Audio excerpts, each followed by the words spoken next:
ভাবুন তো, এক সকালে ঘুম থেকে উঠে আপনি দেখলেন আপনার বাড়ির চারপাশের বরফের উপর একজোড়া অদ্ভুত পায়ের ছাপ। কিন্তু ভয়টা তখনই শুরু হলো যখন দেখা গেল ছাপগুলো আর থামছেই না। রাস্তা পেরিয়ে, বাগান পেরিয়ে, এমনকি বাড়ির ছাদ আর দেওয়ালের উপর দিয়েও ছাপগুলো এগিয়ে গেছে। ঘটনাটা কোনো হরর মুভির গল্প নয়, এটা ঘটেছিল 1855 সালের ইংল্যান্ডের ডিভনে। সেদিন রাতে প্রচুর তুষারপাত হয়েছিল। পরদিন সকালে মানুষ দেখতে পেল তুষারের উপর এমন কিছু ফুটপ্রিন্টস, মানে পায়ের ছাপ, যেগুলো দেখে মনে হচ্ছিল কোনো অজানা প্রাণী সারা রাত ধরে হেঁটে বেরিয়েছে। কিন্তু প্রাণীটা কোথায় ছিল সেটা কেউ জানতো না। ছাপগুলো দেখতে অনেকটা দুভাগে বিভক্ত খুঁড়ের মতো, যেন কোনো অজানা প্রাণী এক পায়ের পর আর এক পা ফেলে সোজা এগিয়ে গেছে। বেশিরভাগ বর্ণনায় ছাপগুলো প্রায় 4 ইঞ্চি লম্বা ও 3 ইঞ্চি চওড়া বলা হয়।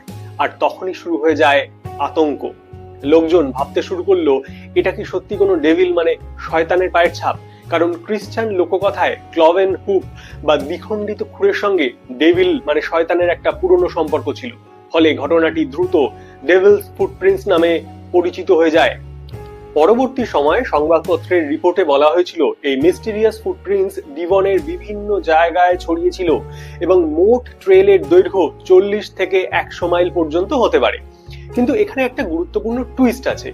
একটা প্রাণী সত্যি একটানা 100 মাইল কি হেঁটেছিল এমন কিন্তু কোনো প্রমাণ নেই। আজ পর্যন্ত এমন কোনো প্রমাণ পাওয়া যায়নি যে সত্যি কোনো ডেভিল বা শয়তান সেদিন সেখানে হাঁটছিল কিনা। বরং গবেষকদের ধারণা বিভিন্ন প্রাণীর ফুটপ্রিন্টস, বরফের উপর তৈরি হওয়া অস্বাভাবিক মার্কস, ভুল পর্যবেক্ষণ, মানুষের তৈরি করা বেশ কিছু গুজব, এই সবকিছুকে একত্র করে একটা বিশাল মিস্ট্রি তৈরি করা হয়েছিল। গবেষক মাইক ড্যাশ মনে করেছিলেন কিছু ফুটপ্রিন্টস সাধারণ কোনো প্রাণী যেমন ডঙ্কি, পনি, ক্যাঙ্গারু বা অন্য কোনো ছোট প্রাণীর কারণে হয়ে থাকতে পারে। কিন্তু সব রিপোর্টের জন্য এই একটিমাত্র এক্সপ্লেনেশন কিন্তু যথেষ্ট নয়। কারণ 1855 সালের সেই সকালে ডিভনের তুষারের উপর ঠিক কে বা কি এই অদ্ভুত ফুটপ্রিন্টস তৈরি করেছিল তার পুরো উত্তর আজও নিশ্চিত নয়। আর সেই কারণেই ডেভিলস ফুটপ্রিন্টস আজও ইতিহাসের এক অদ্ভুত রহস্যগুলোর মধ্যে একটা। ভিডিওটি ভালো লেগে থাকলে একটা লাইক করার অনুরোধ রইল। চ্যানেলে নতুন হলে চ্যানেলটিকে সাবস্ক্রাইব করুন। ভালো থাকুন, নমস্কার।